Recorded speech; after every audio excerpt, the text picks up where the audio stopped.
Magandang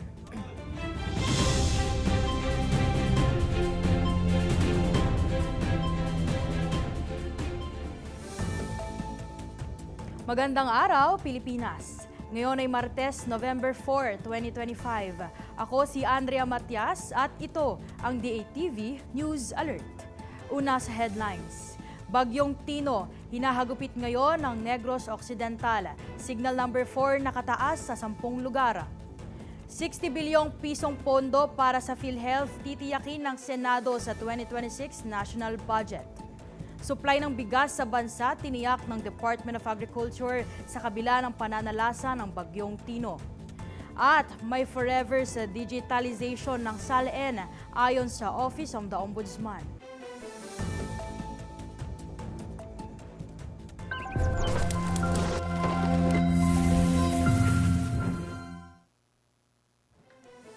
Namataan ng pag-asa ang Bagyong Tino sa bahagi ng Hilagang Negros Occidental nitong Martes ng umaga habang nananatiling nakataas ang signal number 4 sa 10 lugar.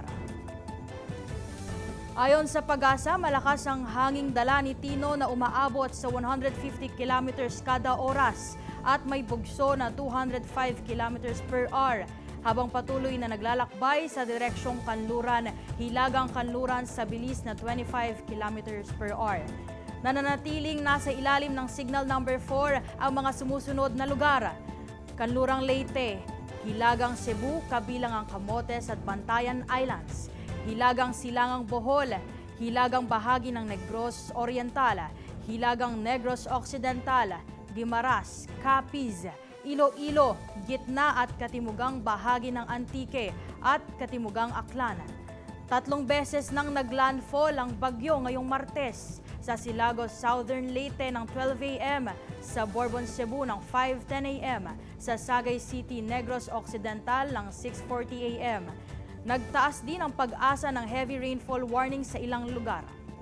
Red warning sa Aklan, Antique, Capiz, Iloilo, Guimaras, Negros Occidental, Negros Oriental, Siquijor, Cebu, Bohol, Biliran, Leyte, Southern Leyte, Samar at Eastern Samar.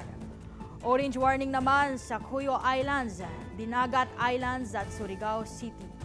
Habang yellow warning sa Batangas, Laguna, Quezon, Occidental Mindoro, Oriental Mindoro, Marinduque, Romblon, Hilagang Palawan at Calamian Islands, Camarines Norte, Sorsogon, Masbate, Camiguin at nalalabing bahagi ng Surigao del Norte.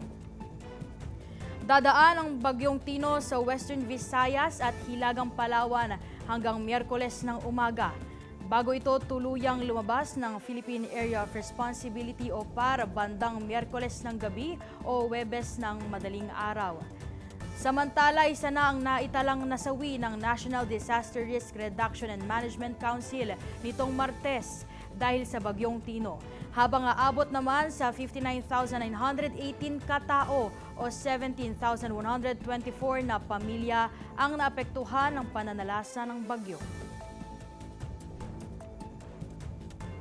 60 bilyong pisong pondo para sa PhilHealth titiyakin ng Senado sa 2026 National Budget. Ang kabuuang detalye ng balitang yan ihahatid sa atin ni Gazi Sarip. Nanawagan si Senator Pia Cayetano na tiyaking mananatili sa 2026 national budget ang mahigit 60 billion pesos para sa PhilHealth, ang pondong ibinalik alinsunod sa utos ni Pangulong Ferdinand Marcos Jr. Giit ni Cayetano, nakapaloob na ito sa 2026 General Appropriations Bill na tinanggap mula sa Kamara, kaya di na dapat pakialaman at siguraduhing pasok sa final budget. Paalala ni Cayetano, batas mismo ang nagsasabing dapat mapunta sa kalusugan ang pondo mula sa sin tax reform.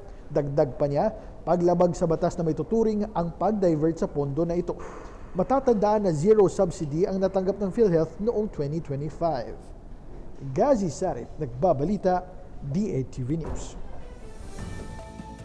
Supply ng bigas sa bansa tiniyak ng Department of Agriculture sa kabila ng pananalasa ng Bagyong Tino. Nanalasa nitong Lunes ang Bagyong Tino sa gitnang bahagi ng Pilipinas na may dalang malalakas na hangin at malakas na ulan, dahilan para lumikas ang libo-libong mamamayan. Ayon kay Agriculture Secretary Francisco Chu Laurel Jr., halos 80% na ng palay ang naani at sapat pa ang supply ng bigas sa bansa. Aniya, puno ang mga warehouse ng National Food Authority at walang problema sa food at rice security. Dagdag pa niya, may 90 days na stockpile ng bigas ang Pilipinas at posibleng magsimula ang importasyon sa January 2026 dahil inaasahang mauubos ang imported stocks pagsapit ng November 15. Sinabi ni Laurel na naghahanda na sila para sa susunod na anihan mula sa February hanggang May para matiyak na makakamit ng mga magsasaka ang makatarungang presyo sa kanilang ani. Digitalization ng SALN inirekomenda ng Office of the Ombudsman. Simula ngayong taon, sisimulan na ng Office of the Ombudsman ang pag-digitize ng mga SALN ng mga opisyal ng gobyerno upang matiyak ang pangmatagalang access ng publiko at mas mabantayan ang yaman ng mga opisyal. Sa isang press briefing kahapon, sinabi ni Assistant Ombudsman Miko Clavano na pareho ang mga lumang SALN at ang mga isusumiteng bago ay i-scan at i-upload sa sistema ng Ombudsman alinsunod sa Memorandum Circular No. 3 Series of 2025 na nilagdaan ni Ombudsman Jesus Crispin Remulla noong nakaraang buwan.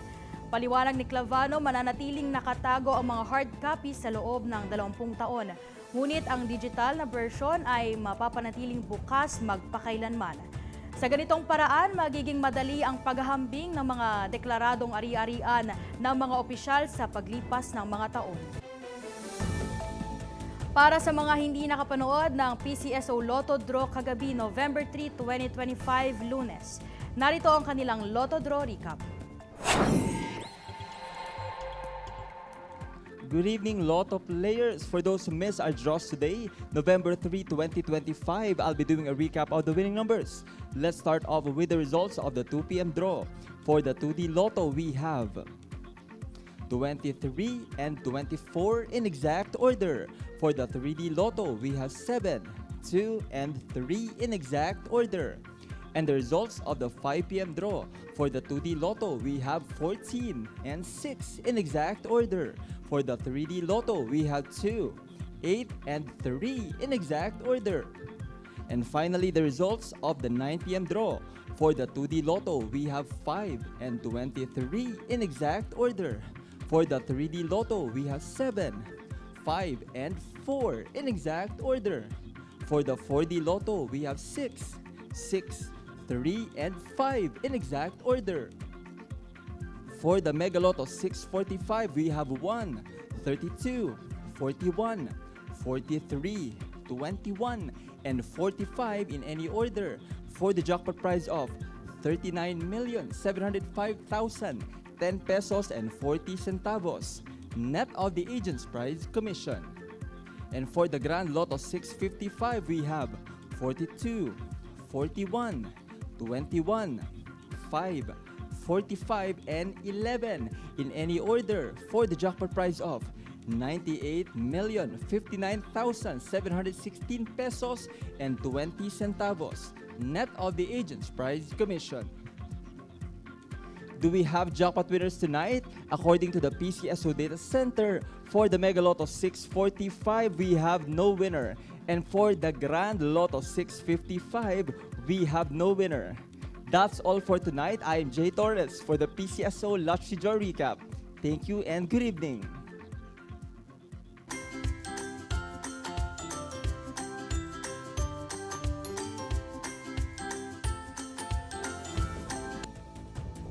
Para sa iba pang tunay at mapagkakatiwala ang mga balita, bisitahin ang aming mga opisyal na social media platform at ang DATV News website. Magbabalik kami mamayang 2:30 ng hapon. Ako si Andrea Matias, diretso sa punto, walang paligoy-ligoy. At ito ang DATV News Alert.